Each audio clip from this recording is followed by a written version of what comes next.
We have the vote. Senate Majority Leader Mitch McConnell proudly announced today that Republicans have secured enough support to pass their sweeping overhaul of our nation's tax system. Arizona Senator Jeff Flake was the key holdout, but he backed the plan this afternoon. A final vote could come as early as tonight or even tomorrow. What's your take on this, Rachel? Well, first of all, this is great news. Not the best bill, but this is, you can't let the perfect be the enemy of the good.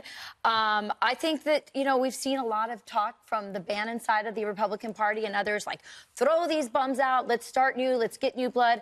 I think this makes the case for why someone like Mitch McConnell, who understands how to navigate the legislative process, can cobble these votes together. This was not easy to do.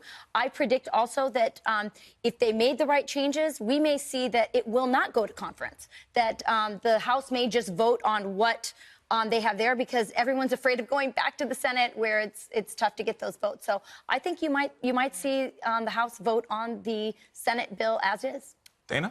And that's when how a bill becomes a law. Yeah, and I think it's possible because I think they don't want to talk about it anymore. Yeah. They just want to just want to be able to go home and say we did this. And then I think that what will happen is that the Republicans who used to be concerned about the deficit will hope that the economic growth is what they hope it will be, and then basically the Republicans and the Democrats will have a debate about the results. That's right. But I do think they want to get to yes and get it over with.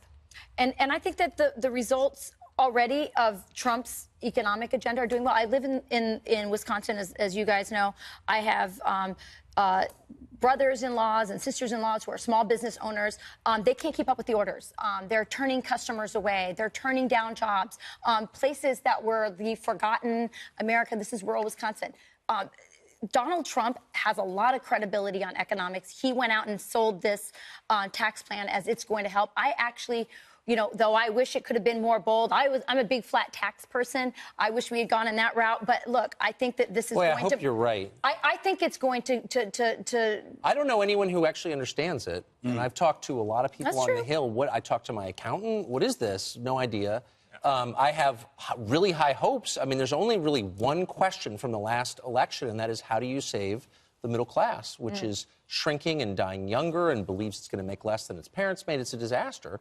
And so everything the federal government does has to be focused on fixing that one problem. And I really hope this bill does that. I don't think it does. Well, I guess we'll see. I guess I am very bothered that that's not obvious going into this. But when you when you let that money come back overseas and you encourage and incentivize companies to start building factories in America, that does make a difference. I hope so. But then you've also seen companies making more money than any time in history, and we still have persistently high permanent unemployment, like 100 million people, and wages are still stuck. So I hope that's true. So I agree with you, Tucker, which is a rarity in America, because I do think that this bill is missing how you deal with the middle class. And everything in this bill that was taken out of it, all the things they repealed, were things that benefited middle class, like, for example, being able to deduct your student loan interest rate. But, Greg, your turn. Oh, thanks. This is tax reform the way shaking up a can of Coke is Coke reform. This is not an overhaul. It's not reform. I agree. Whoever wrote sweeping reform needs their head examined.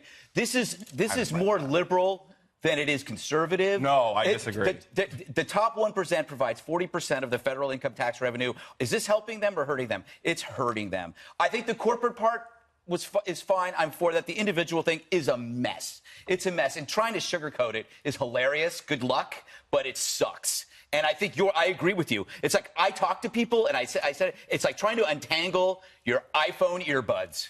When you're trying to go like, what? And then you have to do this, and then wait, then you do this. Oh, so we're going to give you this, but then we're going to take this back. Oh, no, but then you can have that. That's what this is. We want something simple, as you said in the break, something bold. We have an opportunity to do something bold. We talk a great game. We talked a great game for decades. And then we get the opportunity, and what do? This oatmeal, this bland, pale oatmeal. But you can't Touchdown, America! Greg, you cannot do the bold reform that you and me and all of us here want. No, not me. Count me out. Count him out. Okay, fine. But you cannot do that without the Senate changing the rules because they had to fix this reconciliation. If you were willing to cut You just got to come to the table. Thank you. If you came to the table and worked with Democrats and Republicans, you could pass real reform. Ronald Reagan did it in the 80s.